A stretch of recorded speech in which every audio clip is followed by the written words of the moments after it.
Bismillahirrahmanirrahim. Assalamu alaikum and a very good day to all of you, my dear students. So, starting from the point where we left, concept of letter, its basics, if I take you towards that slide, basics, purposes and advantages of letter writing along with its concept, what the focus, and then we moved onwards to the classification, the division in which we basically study a letter. We talked about the formal letter, its structure, the informal letter and its structure, and then we moved onwards to look into the different kinds of letter where we focused and provided you with the example of an inquiry letter, also known as the letter of inquiry. And I told you that we are going to cover the rest of the categories in our today's lecture. So the focus will start from complaint letter. The name itself suggests that it's a kind of letter in which you basically make a complaint to someone or to an individual. And why do you basically make a complaint? When something goes wrong and you want to highlight it, rectify it, or to improve it and to remove that problem, you basically complain.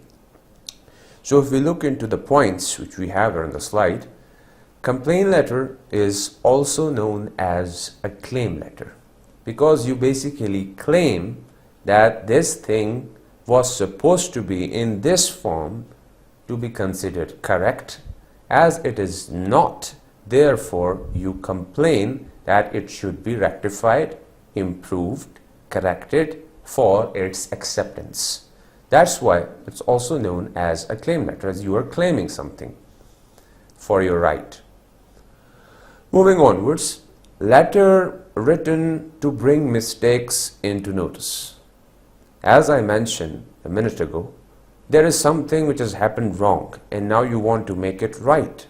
So if there is a mistake, there is an error and you want to bring it into notice, the kind of letter that you're going to write is of course known as the complaint letter. Basically, if you talk about the scenarios in which it is used, so it's written by a buyer to a seller highlighting all the problems faced at the time of receiving the order and its payment for resolution. So now you have a situation, you know who are the people who basically use this format or this kind of letter. So it's more or less related to buying and selling of material where there is a chance of a mistake or an error to occur, and in order to rectify it, in order to highlight the issue or the problem which has taken place, you use this format and category of letter writing. So you, of course, you're receiving an order, and if there is some problem in it, you are going to of course highlight, make a complaint by writing a complaint letter. This mode of letter writing, of course, the complaint letter is considered to be like an option which comes after telephonic conversation and the email.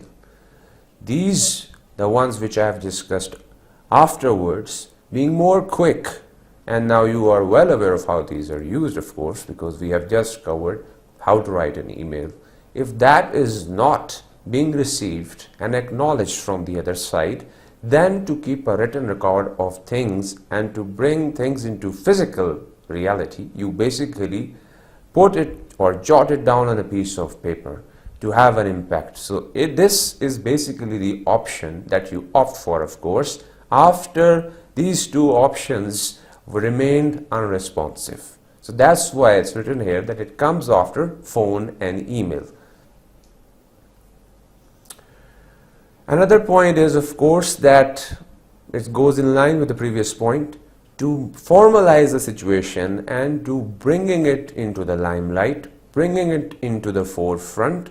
The previous point doesn't mean that it's least important because of it's coming at the end. It's like when you are left up with no other option, you have already tried everything, still it's not of use, then of course you think of the last option. Take it as a last option that now I have to write a letter, because There is no other way the other person is responding to my continuous request which I am making time and again. Therefore, you're going to formalize this situation and bring it into written form. Another purpose that you achieve as a result of this complaint writing is that you highlight your dissatisfaction with the provided services and products which you have received. So you basically complain when you are not satisfied with the provided service, and that is why you are writing a letter of complaint. Over here you can clearly look at the example in front of you. This is like a format. You can take it as a template or a sample as well.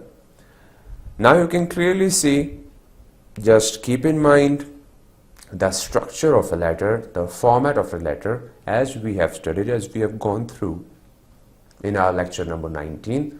We have the sender's details, we have the recipient, or we call it as the insider's detail, and then it happens that the first tick which I try to make, it becomes like a cross, but take it as a tick.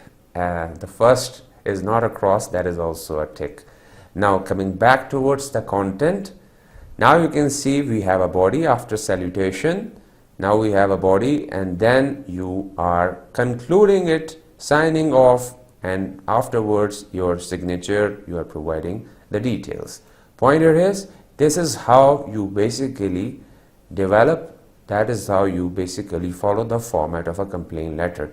You can even look at the body where it's clearly written right after dear sir and ma'am, I am writing this letter to bring your attention that I am not satisfied with your quality of services provided at, then of course the business name, wherever it is. I'm talking about the services I took, wants to let you know that I was very upset with your staff performance. If we look at the next paragraph, I have been a regular client of your business. Now I'm completely disappointed. I expect quality services, and that is how you are basically reflecting your dissatisfaction. That was the point which we studied in the last bullet of the last slide, the previous slide, and over here you get the reflection of it as well. So this is the body, this is the format, a good example for you. But if we look into each and every step, if you are of course asked to write a letter of complaint, you'll be wondering how to take a start. Things will be there in mind, what to consider, what not to consider, how to take a start. Well, we have some good points which can help you of course to take your own beginning. Starting of course from the introduction. In everything you start from the introduction. In case of writing a complaint letter, once again this should be your focus. What to focus on? Of course, you are about to make a complaint, something which is going to be a bit negative in tone because you will be highlighting the problem. So what should be the way to highlight a problem that the other person may not get offended, may not feel like that he's being attacked, ridiculed, mocked? Something is wrong should of course be raised and highlighted for its rectification and its removal and improvement. But there is a way of providing that information so that basically you will not hurt the other person's feeling. So if I look into it, in the introduction, you need to state the problem politely. Adopt politeness. Use the politeness strategies. You know how to keep your tone polite. We had this comparison in our previous lectures as well, how to take things basically in such a way that your tone remains polite. If I talk about the C's of communication, of course you need the C of courtesy and consideration, considering your audience and being respectful, not to attack them directly. Therefore, even if you have to state the problem, do it politely. Although you might be angry over the service you have received, very right, but you want to suppress the anger. Do not reflect it, because if you are reflecting anger, the other person will say, okay, he is angry, I'm not going to do it. I'm going to make him even more angry by not responding to this email. Well, that is not the ultimate objective of your email or your letter. You want him or her to take an action as a result of the email or the letter which you have written to that person, the complaint letter. Therefore, you expect a response, and the response would come if you are using your tone and your language politely. Angry comments don't lead to communication. They lead to combat. A fight is going to start because the angry reader won't go out of your way to help you. Your best approach should be diplomacy. We are well aware what diplomacy is. It happens at international level, at national level, between countries to countries. We have ambassadors for that as well. Basically, what do? They try to negotiate. They try to lessen the tensions between countries. They try to strengthen the ties between countries because they basically negotiate. Whenever there is something happening between two countries, if it's something problematic, of course, they are the ones who try to settle down the situation, of course, by negotiate. And they basically use the same diplomacy, listening to the other person, highlighting their own perspective, reflecting on their perspective as well to resolve the whole situation, calming down the situation. So you basically do this diplomacy rather than attacking the other person. Of course, try to state things indirectly so that they may also get the idea what you want to say and the other person's feelings are not hurt either. This is basically the point to be made here. Raise your point, that is your right, because you're the one who is losing something. To strengthen your assertions in the introduction, what you can do to, of course, state things politely and being diplomatic, includes supporting documents such as the following. Of course, you can start from serial numbers, dates of purchases, invoice numbers, check numbers, names of sale people involved in the purchase, and you need to also state that copies of these documents are enclosed. So you need to mention whatsoever you have referred to within your document, you have provided an enclosure. Now you know what that is. So you are going to add every document as an enclosure alongside the letter of complaint which you are sending to your addressee. That is going to set the right scenario for highlighting the problem with politeness and diplomacy, rather than stating it directly, because that will be more abusive and a tone which will hurt your addressee.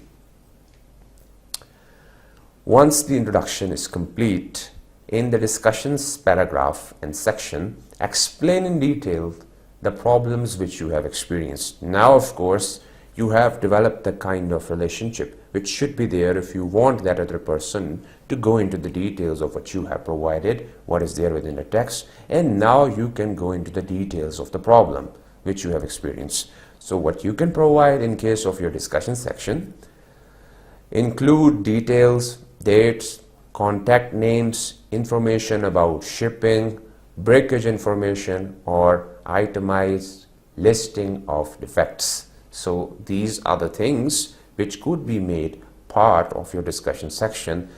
Once again, referring to the factual information, if you really have to make a point, you should have facts and figures, once again to authenticate your letter, making it valid and worth reading. In a complaint letter, everything should be explained with proof. This is basically the point of mentioning all these things which you are providing within the detail. Why are these there? Well, the point here is, once again, once you have started complaining something, complaint should be there along with a proof, because if you are accusing the other person for doing something wrong, they'll of course ask you in return, do you have a proof of what you are saying or for which you are accusing us? So if you really are accusing the other person for something they have done or they may not have done, I'm saying they may not have done because if you are writing something for which you don't have a proof, then probably I would also say the same thing, that they may not have done. But if you are sure of it, then you should have the proof to prove that the other person really is guilty of doing something wrong. And that is why you need to provide things within the discussion section with proof and in detail. Help your audience understand the extent of the problem. That is also a point which should be covered in case of your discussion section. You have a space, of course, discussion is the point where you can go into the detail. Help your audience understand how difficult or how complex the situation is. in which they are involved as a result of this thing which has happened, as a result of the problem which they have faced.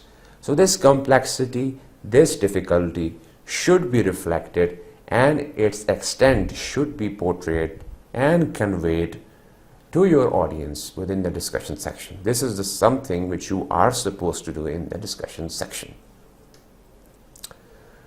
Then if we move ahead and come towards the conclusion, this is the place where you need to sum it all up, all the things which you have highlighted. First of all, bringing into the forefront within the introduction, providing details along with evidence and proof.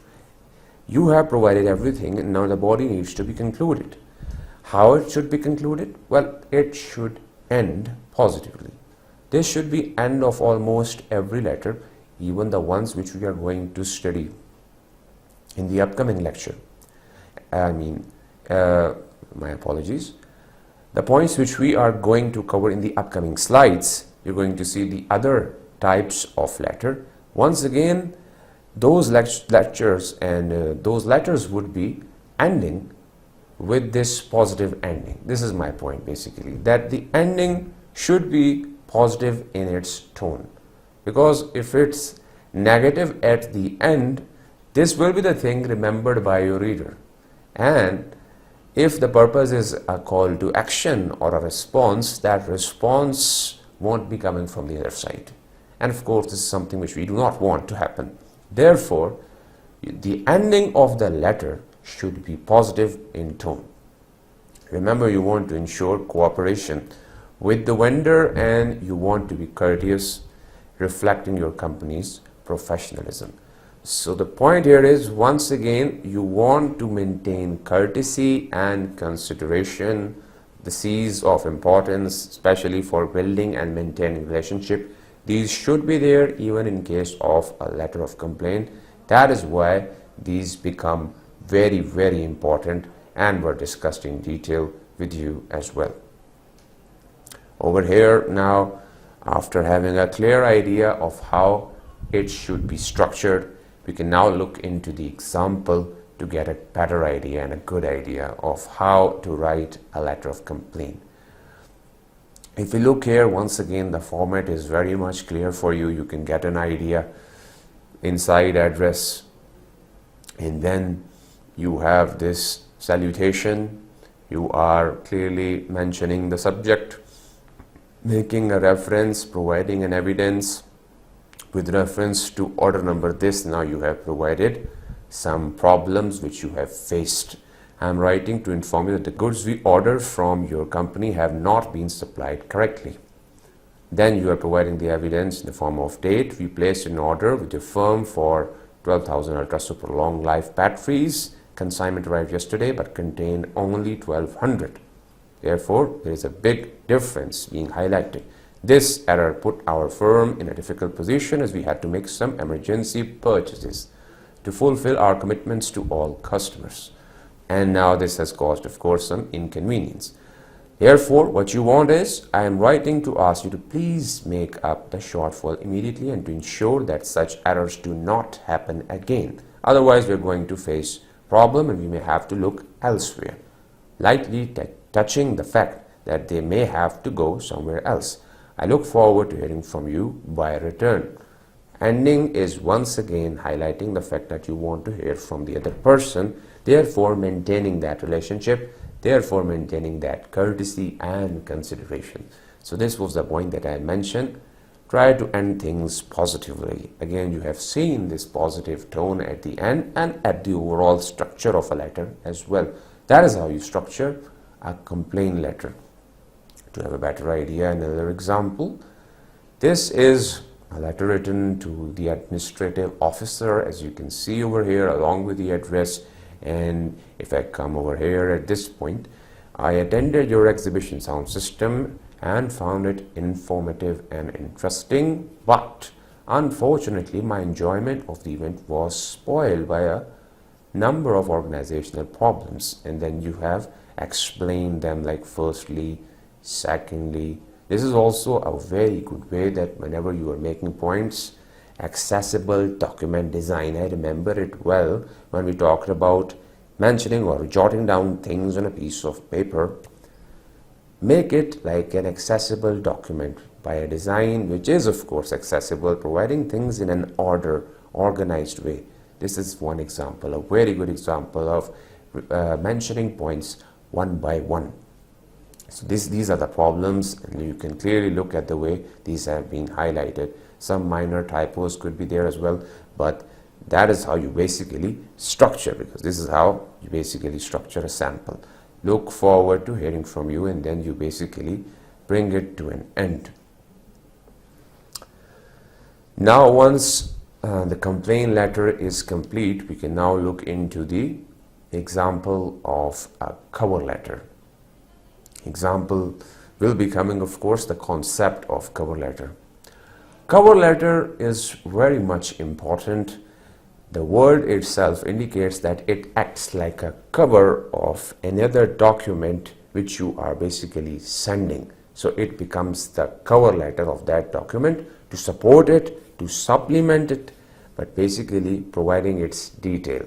So if I provide you with a definition, supplement to the resume that includes more detailed information about yourself.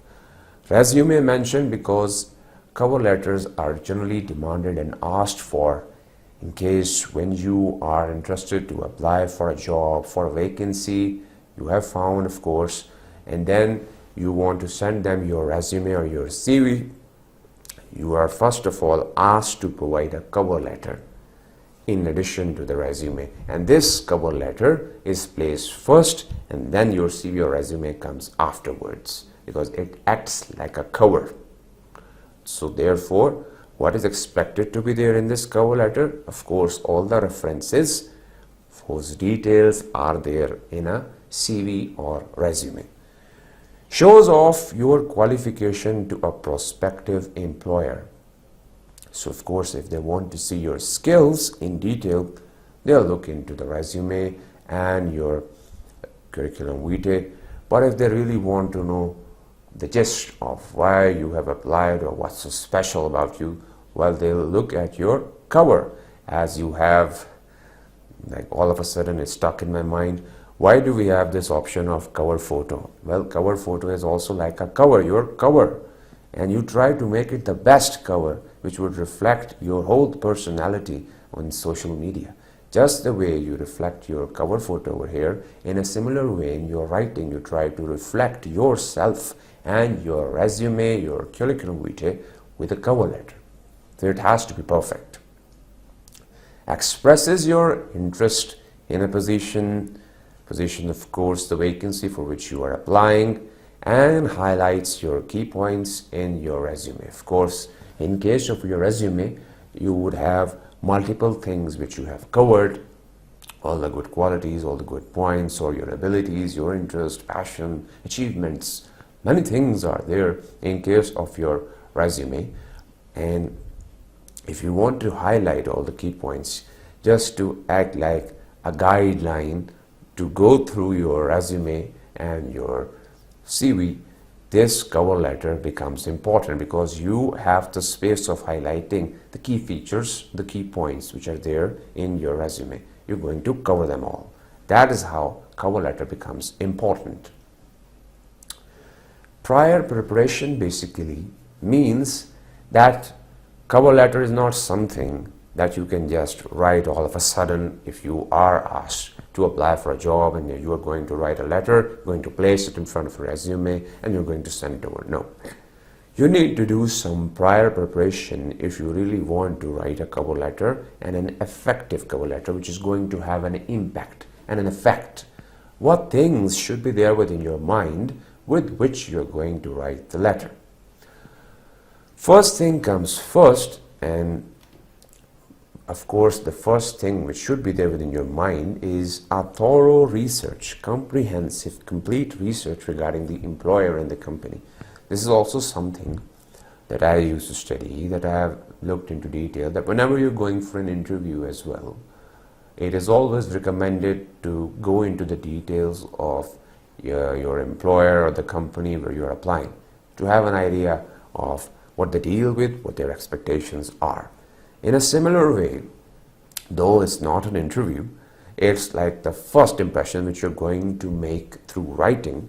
Therefore, even before writing this cover letter itself, it's a good idea to first do this research regarding the employer's expectation, their task, and the company's detail.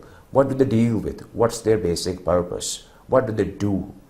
Once you're aware of it, they may ask you, of course in the interview as well, what are your expectations being part of this company? When we took a start, when we started applying, and when I was going through my own experience, this is like a common question which they ask, that how are you going to bring a change?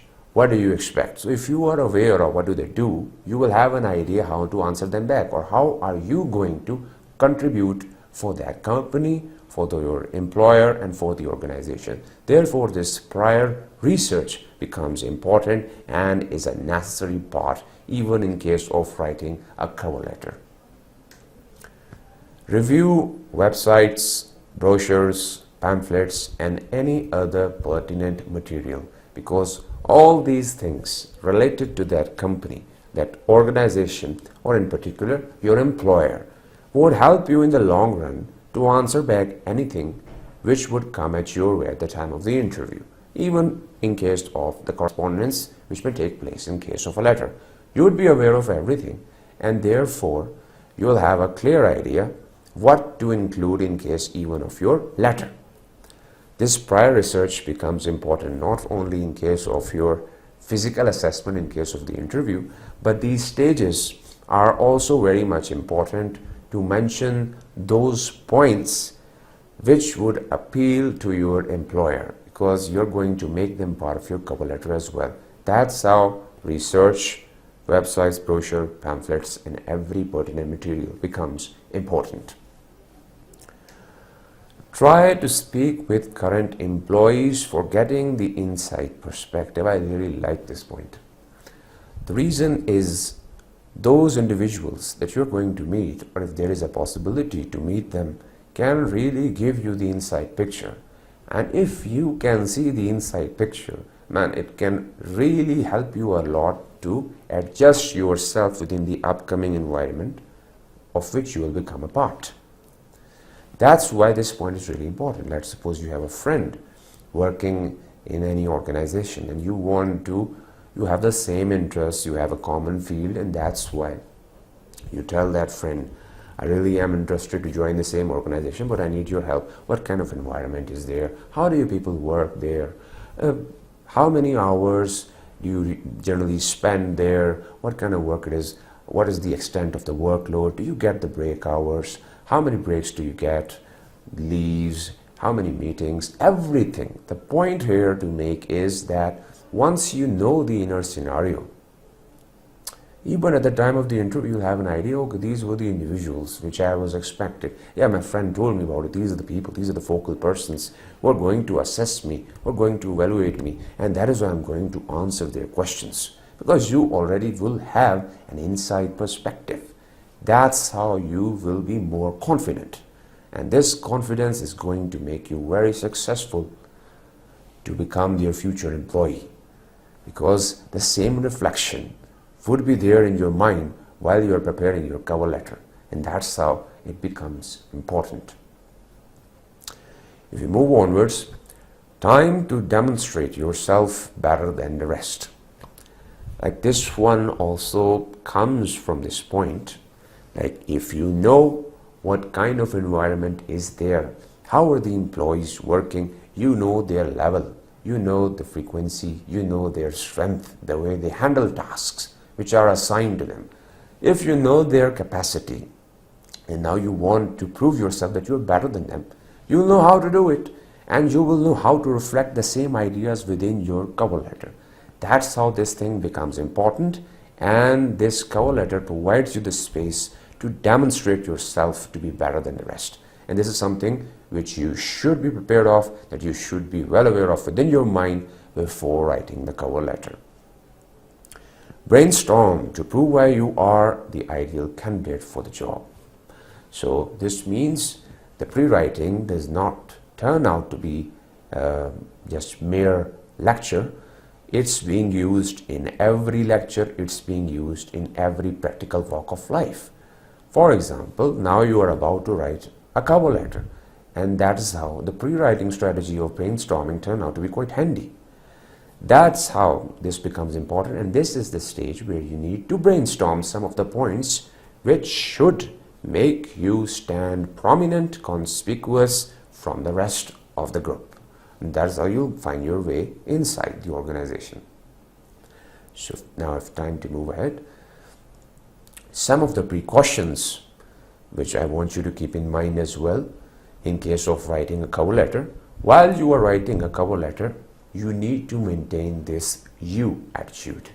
Now, we had a good talk about it. You and I clearly know what you attitude is, of course, when you are referring towards the second person, when you are referring towards your readers, your addressee, your target audience, of course, in case of a cover letter, your employer. So you need to focus more on the employer, the company, its advantages and organization. How are you going to contribute for the organization? How are you going to benefit the organization? How are you going to bring a change within an organization? Organization is becoming the focus, the one getting the advantage with your services, with your availability. And that is how you basically make it the focal point by using the you attitude. Rather than saying, I can do this, I can do that, you need to first focus on how the company can get benefit from your services. If the company is getting the benefit, you're becoming important automatically. Therefore, your attitude should be maintained within your cover letter. The overall length also becomes very important in case of writing a cover letter. That's why it's written over here, shouldn't be more than 1 page and not more than 3 to 4 paragraphs. If you are keeping your points clear and these are being mentioned clearly on a single page, I told you, readers, especially the employers, the managerial staff, they have just, I guess, I would say even seconds sometimes, few minutes and few seconds to give a reading to what you have to offer here. If it's something really important and of course coming from the higher authorities, they can give it a detailed reading, but over here you are the one applying for the job, being at the very beginning level. Therefore, they'll have just few minutes for you. And therefore, if you're keeping things small, very short, brief to the point, meaning by the application of 7 C's of communication, concreteness, conciseness, clarity, courtesy, once again, keeping things short, clear and to the point, you are providing them within a single page. You're being more cautious. You are taking their less time. Therefore, they'll also know this person is well aware of our importance and our time. He is giving us less time to spend on his content. Therefore, he is smart enough to know how to work in an organization. So this itself will become a plus point for you. If I talk about the next point, your purpose is to highlight your resume's selling points. Therefore, no need to mention any negative or any weaknesses just to show the fact that I am being honest here, these are my weak points. No, we do not need such things, asking for compassion, sympathy. We want what you can do. What's your ability? Everyone is born with abilities. Everyone is gifted. And of course, if you look into yourself, you will find some good qualities that you can highlight even within your resume and within your CV. This is the space to mention it. You have a clearly defined purpose, and that purpose is to highlight your resume's selling points which you have mentioned within your resume. This is the space. No need to mention any weak side of your personality. Again, the same point. That's why these are like interrelated. Focus on the plus, remove all the minus. Just reflect a positive side of your personality, the side which is needed within the organization and the side which is going to bring improvement within the working company. Stay positive and mention all the good points to impress your employers. So your overall tone should also remain positive. you need to mention just the good points. This positive and plus will simply impress your employers, and they will of course certainly think of and they'll consider you for an interview call. All these things should go together simultaneously to bring a difference. Remember to sign your letter as well. This point is also very much important. You want to authenticate things, you want to claim things that this belongs to you, therefore this signature also becomes very important. Doesn't take much time, a second or two, I guess. But the point here is, this makes it authentic. You are claiming the things which you have written. You simply say, reflect with your signature that I really am reflecting things with sincerity. Everything which I have written here, I hereby declare that these things are true and can be tested. Don't go over a page. Why? Because once again, the reader will have just time to once again read not more than 3 to 4 paragraphs, not more than 1 page. If you are writing anything more than 1 page, it will be wasted. More chances of being wasted. Therefore, avoid it. Keep it to 1 page. Maintain friendly and professional tone throughout the letter, because you want to reflect yourself to be a professional, a mature person who knows how to do tasks, how to work in an environment where you have to work, where you are supposed to work, act as a professional, as an employee. Therefore, you need to maintain a professional tone and once again a friendly tone. Don't try to reflect yourself as someone who is superior or knows everything even more than the employer themselves. Show humility, respect, courtesy, and honor your employers by maintaining a professional and friendly tone, being respectful towards your audience. Now we are going to look at some of the writing steps that you need to keep in mind while writing your cover letter. Well, first of all, set the scene and explain why you are writing. This should be the first part of your cover letter, in which you are setting the scene in the very initial section, stating your purpose. Once you have stated the purpose, you're going to provide details and supporting evidence for what makes you better than the other candidates. Once again, the same point for which you have done all the brainstorming in the initial stage before you have started writing the cover letter. You have considered all the points. Now you know, you have brainstormed, and now you have collected, you have listed certain points which are setting you apart. Now is the stage. Once you have stated your purpose, you need to write them clearly, lucidly, vividly, very carefully, so that it may not even harm the readers, and they should clearly state what you can do.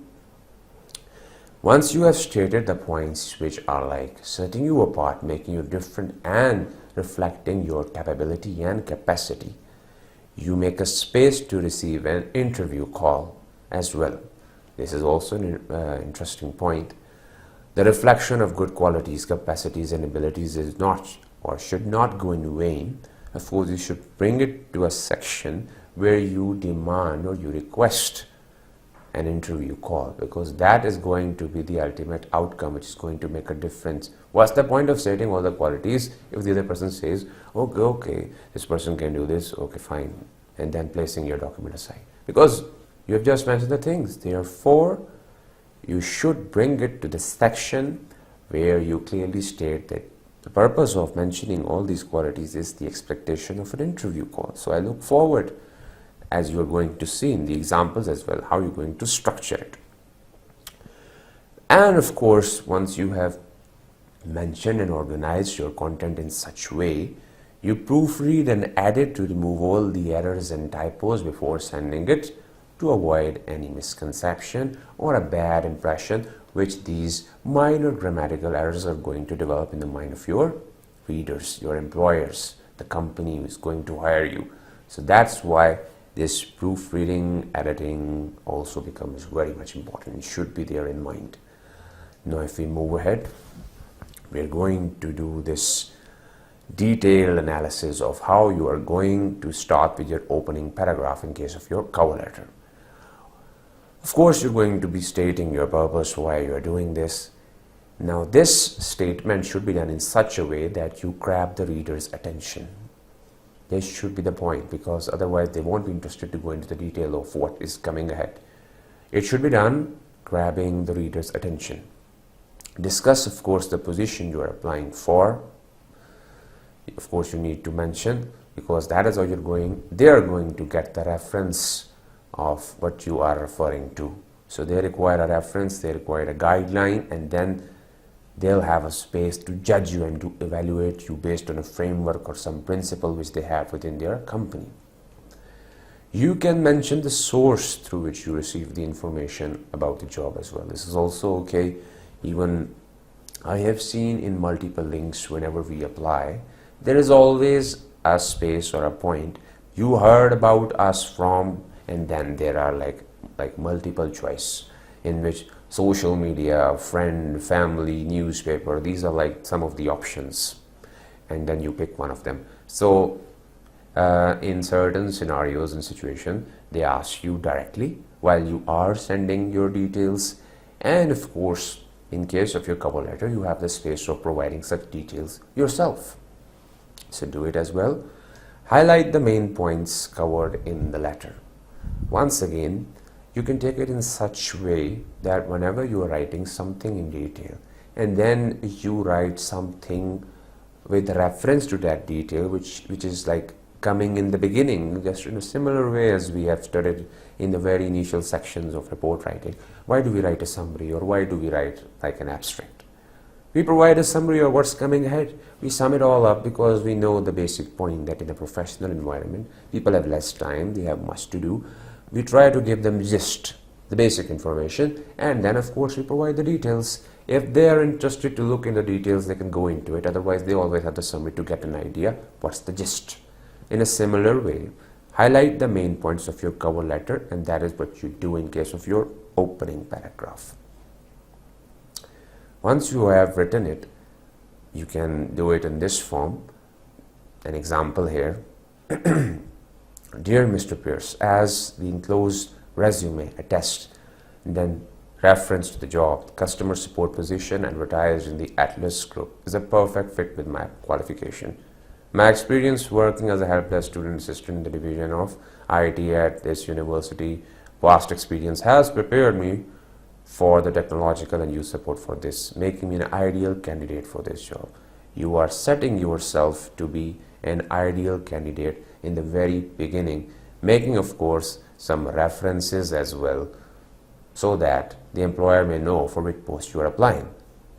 That is how you basically start with the opening paragraph. And as I was about to tell you, in case of your body paragraph, emphasize your top selling points or highest qualification.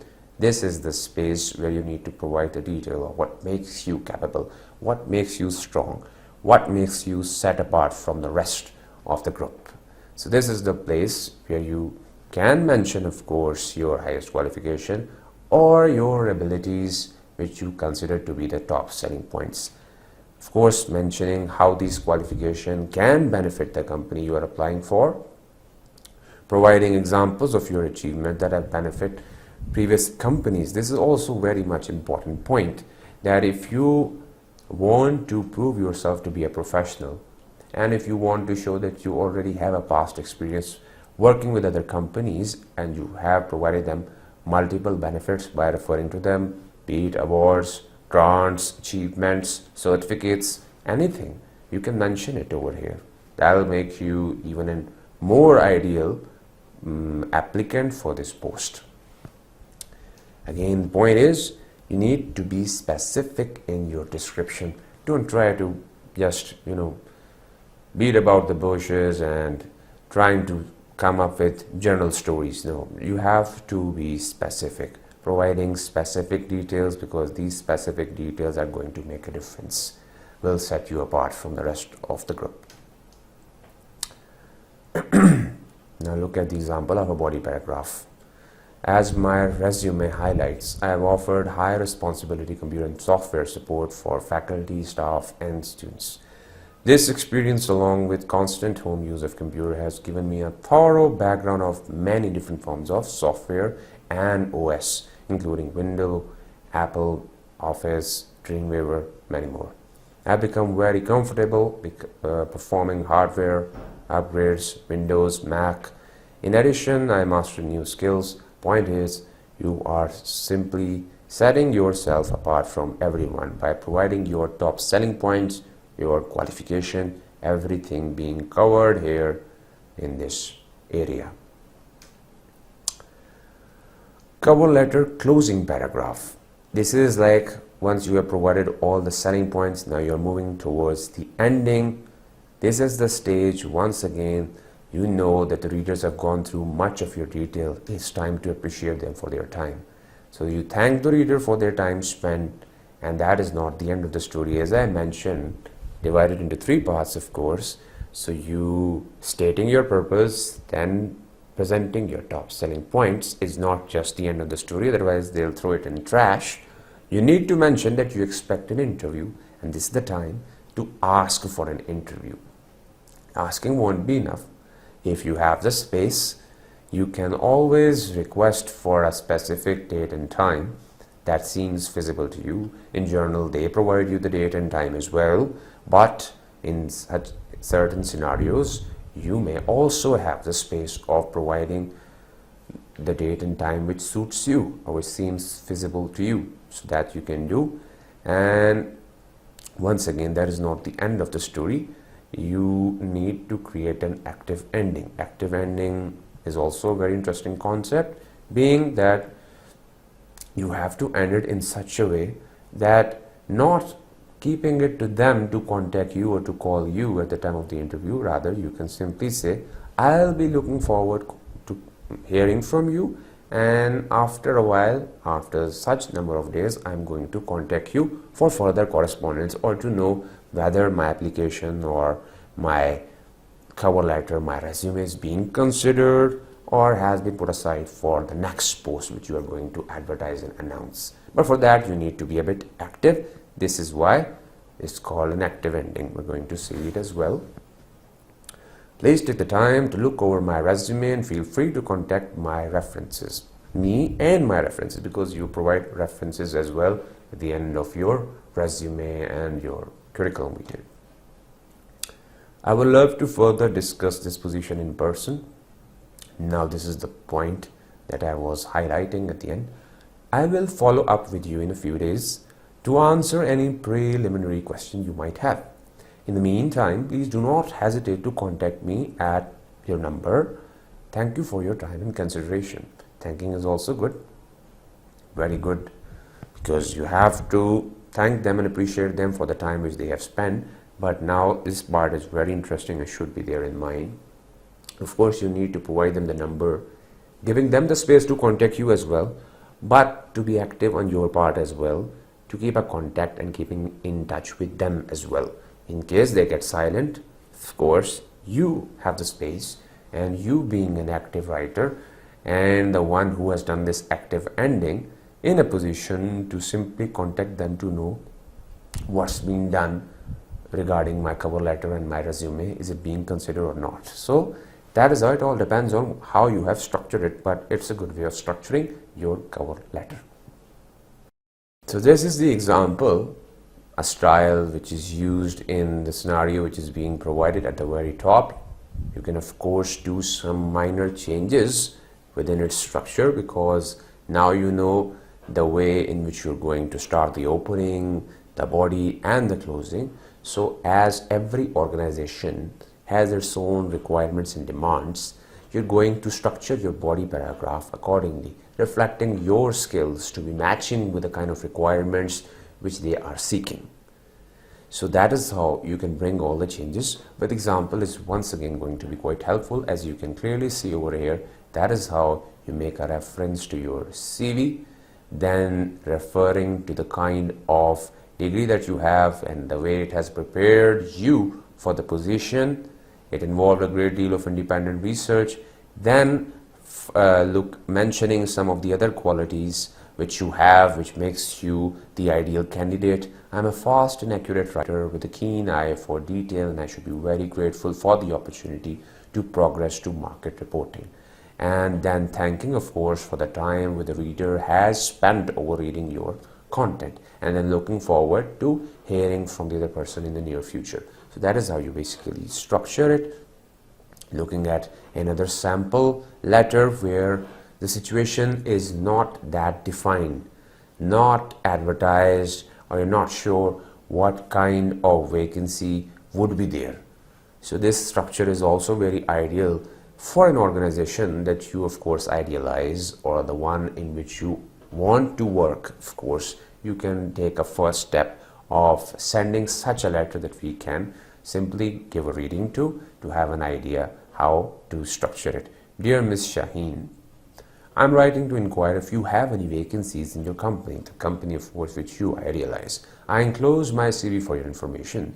As you can see, I have extensive vacation work experience in office environments, and then you talk about it. I'm conscientious person who works hard and pays attention to detail. I'm flexible, quick to pick up new skills, and eager to learn from others. I have excellent references and would be delighted to discuss any possible vacancy with you at your convenience. Pointer is, once again, things not predefined, but you idealizing to become part of a company, want to work in that company, therefore asking the HR, of course, whether there is any space where you can fit in based on the abilities which you have. So of course you can go for such speculative letter writing structure as well for preparing your cover. So hopefully these structures, along with the detail which I provided regarding the cover letter, were helpful for you to write a cover letter, of course, because the purpose of mentioning it in detail is that these will be used immediately after you're done with your graduation and now you're looking forward to join some company. That's how this becomes important, and that is why discussed in detail. Once you become a part of a working organization, you will come across two basic categories of letters, and defined and classified based on the manner and the content, which is basically the main part of that letter, on the basis of which we basically categorize it into a good news letter and a bad news letter. Now these are also very essential components, very essential categories of letter, part of a professional environment. That's how become very important to study. We're going to start, of course, from the good news letter. Not that complex, not that complicated or very hard to write. You just need to have a basic idea, some useful points which you need to keep in mind, especially while writing the next category which is coming ahead. But of course, if you know how to write a good news, you will know how to structure the bad news as well, because you're going to even mention the bad news, keeping in mind how you structured a good news letter. So once we look into it, you'll have a clear idea. If I ask you, what's a good news letter? A letter in which you have a good news. So this is how you can simply define it. In extending the definition, you can say letter which provides a good news, a good message, or some information which is favorable. It can be, of course, in the form of an appreciation. It can be in the form of thanking an individual and congratulation and felicitation. So all these things are good news because you are congratulated based on some award, some achievement which you have gained. So as a result of it, you get a good news, or the good news itself is regarding some award or some achievement, so for which you write a good news. If we talk about the content, which is basic part of such good news letter, so it's basically positive, it's encouraging, uplifting, motivating, and a desirable content, something that an employee desire while working in an organization and being part of a company. If we talk about the steps, of course, that you need to consider, because while I'll be talking about the bad newsletter, once again, such points should be there in mind in the form of steps while writing a bad newsletter as well. But if I talk about the good newsletter, first thing, once again, should be the analysis of the audience. Who is my audience? A fellow, a boss. Well, of course, you can share the good news with the boss, of course, It can be with the subordinates as well, someone who is working under you or who is like belonging to the lower staff. So it could be anyone. So first decide who is your audience, with whom you're going to interact. Then clarify the subject within your mind. What is the basic subject matter which is being highlighted, and how are you going to convey it? Clarity of the subject. Search for all the factual information to be included within the newsletter. Within the good newsletter, if you are sharing the good news, the other person is not like going to take it in real all of a sudden.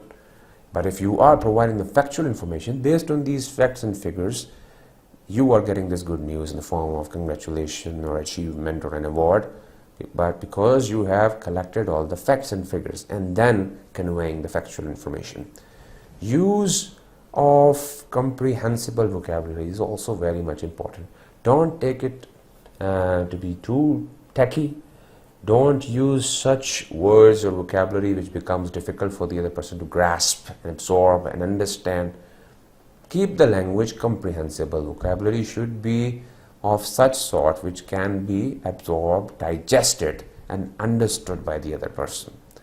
And to make things work all together and simultaneously, once again do the editing and proofreading, because that is going to make it a perfect good newsletter. Now, how to write the introductory session of your good newsletter. Explaining the purpose and subject matter. As the focus is a good news, to begin with a positive tone.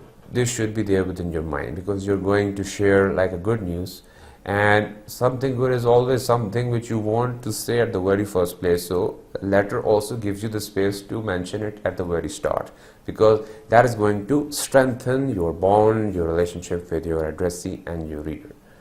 For example, in case of appreciating a colleague, you have proved to be indispensable again. Your work for the textbook committee has made all of our jobs easier. So this point itself has become like a big point of appreciation at the very beginning. You are clearly stating in the introduction that this is the thing which has done an advantage and is like a good news. So that's why you are stating it clearly within the introduction. In case of the promotion of an employee, example could be like, congratulations, we are proud to offer you an early promotion. And then the other person would be wondering, really? How? This would be a question which would come in mind even for you if you were working like an employee and all of a sudden getting a promotion, let's say an early promotion. You will be saying, what's so special? So how are you going to get all the details that what's so special about you? So for that, of course, within the good newsletter, after the introduction, you have the discussion section where you basically provide such details that what's so special about you. So in case of your discussion section, you have to justify the point which you have made in the introduction. So you provide relevant details. In case of the appreciation, thank you for performing the following services. And then you have all the things stated over here. Meeting all the sales reps to convey, reviewing the text with computer-aided design, screening the textbook options. You have stated all the good qualities, the way you have done it, everything. All those things because of which you were appreciation, or you were basically appreciating the other person, your colleague. These are the reasons. In case of a promotion, so now you are providing once again a discussion, all those reasons because of which you are becoming special. You have earned a grade raise to PKR, this, the amount increase being mentioned here based on the following reasons: productivity, efficiency, supervisory skills. So these points have made you special, being highlighted very clearly and lucidly. Good news letters conclusion is also very much important, because this should clearly state what you are planning next to do as a result of all the things which you have mentioned in the introduction and the body. Date and time is also very much important to simply execute that plan which you are making. Significance of the shared date and time should be mentioned as well, like why such date and such time has been decided. What's so important? Why not any other date and time? So mention that as well. Example is going to make things clear. Due to your assistance, we have decided on the text and plan to place our orders this April. This will allow us to do this, this and this. Your work has made a difference and the appreciation is coming. In case of promotion, because of your excellent work, you will receive your pay increase in the first of next month. You deserve it, good work. So what is the next course of action? Your pay increase, and it will be done next of month. So things and points very much clear, and that is how you basically sum up a good newsletter. But now a bad newsletter. Even I have become sad because now I am going to talk about the bad newsletter, because there is a bad news, not for you, but basically bad news for the person who will get a letter from you in future when you will be sending a bad newsletter. But to make him less sad, to make her less sad, you need to structure your bad newsletter in such a way that it's not that offending, not that much abusive, or not that much hard to read. Make it soft in tone. Although, of course, I would say it's a letter which provides a bad news, a bad message, and unfavorable information. What could it be?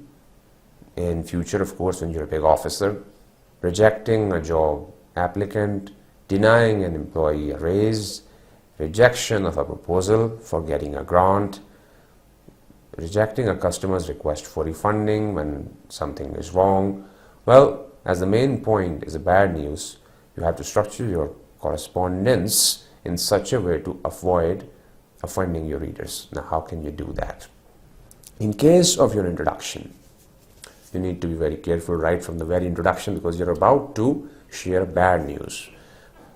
How you're going to do it is that be very careful while structuring your introduction, your initial section, as the point is, do not directly state the bad news on the very face of that person immediately. Don't do it directly. First, develop a space and develop a situation. Come up with some points which are mutually recognized by you and the other person, that okay, yeah, these are the things, okay. You know that these things are happening between us. We are dealing, we are buying and purchasing things, we are selling things, but then all of a sudden there was some problem. So of course, this point which you have raised in the beginning, that you know things are happening this way, is the introduction.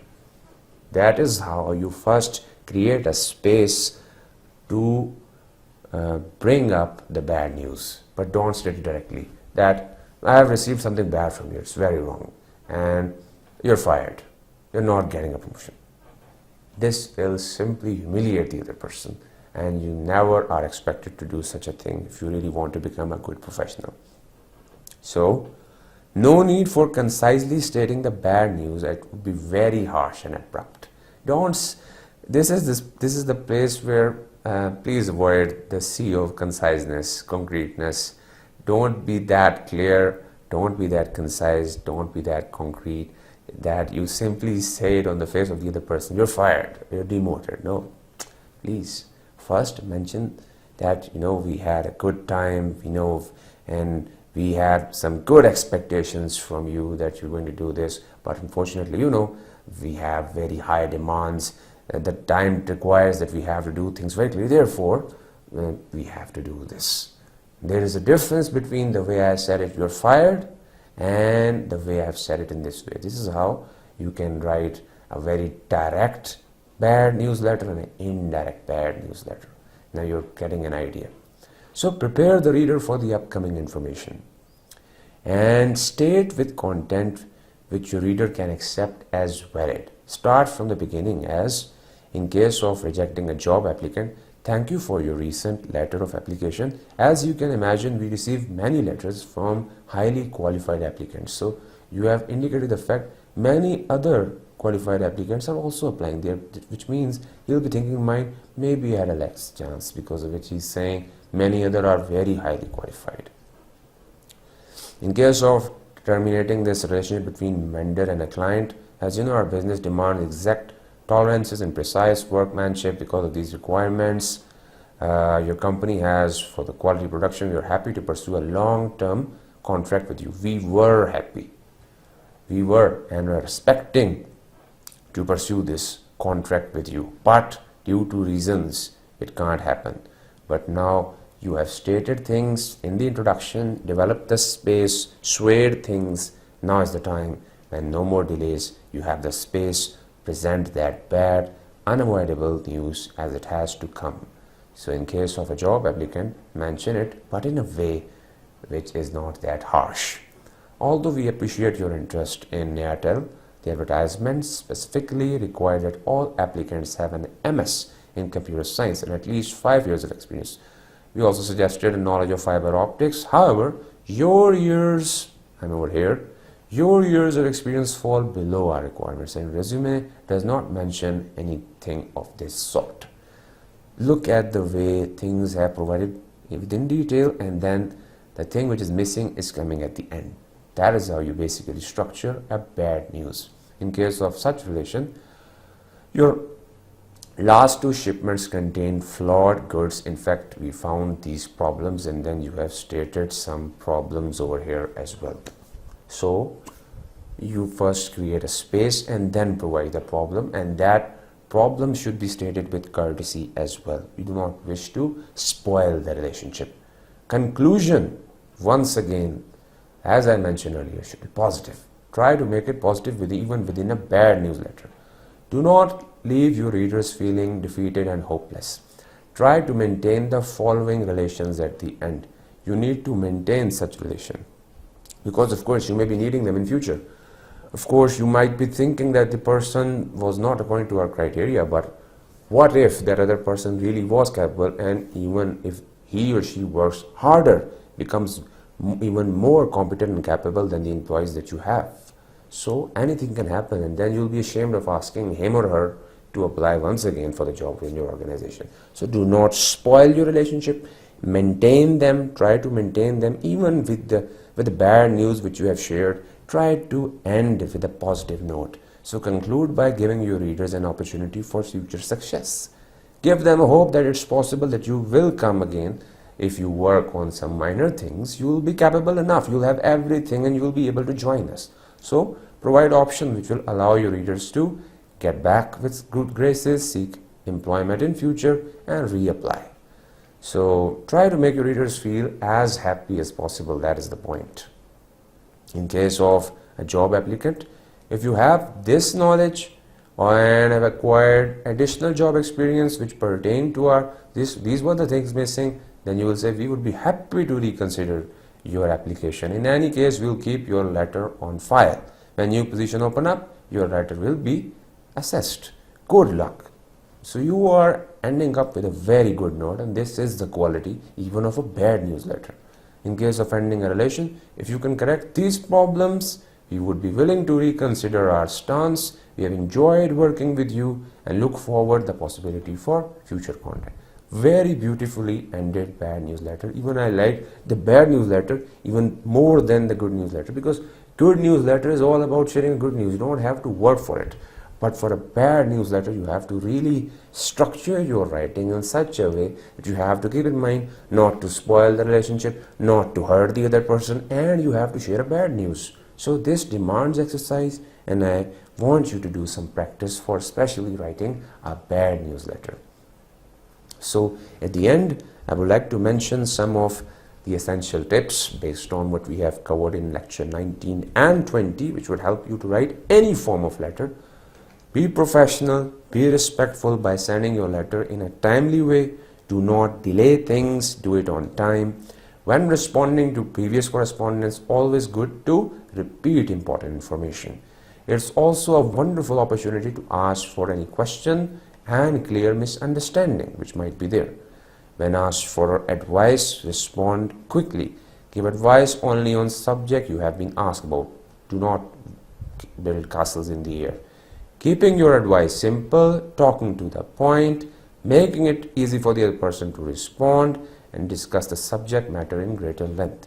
If you have been asked for advice, do not feel that you can give it. Express your regret and suggest that someone else would be in a better position to be of assistance. Like if you are not in a position to respond, you can always refer to someone who can do it in a better way. Nothing wrong with it.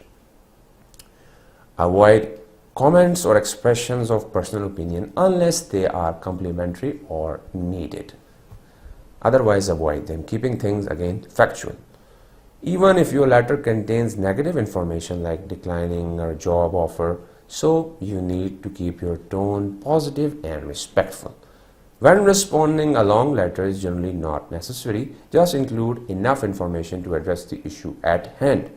It is often a good idea to thank the reader for his or her time and interest at the end, as you have seen in each and every letter which we have studied. So some of the tips which can help you to write your letter, be it of any form. Some of the major forms have been discussed because they are like something which you will be writing, that you will be coming across. That's why it was needed, to make you well prepared for it. But you can of course use these formats to write any kind of letter, because now you know how to write an informal and how to write a formal letter. So with this, I bring you towards the conclusion. We have successfully covered all these in a very fine manner, and with this I'm going to take you towards the next lecture, and of course in the next section, but over here the talk regarding the letter is complete. I'm hopeful that you will be able to write very perfect letter with some good practice. You can of course try the other categories that are easily available online as well, but these are the important ones, which is why they were discussed in detail. Even I enjoyed it, despite the fact I had a bit problem in my throat. I kept on drinking some sips of water. That did a good job. I enjoyed giving, because it was like a first experience with a throat problem to deliver a lecture. I enjoyed it. Hopefully you did too. As the way I did hard work, I expect the same hard work from you as well. So till the next lecture, take good care of yourself. I'll make sure I come with a good throat by taking some good medicines that I am already taking. But till then, thank you very much. I'll see you in the next lecture. Assalamu alaikum.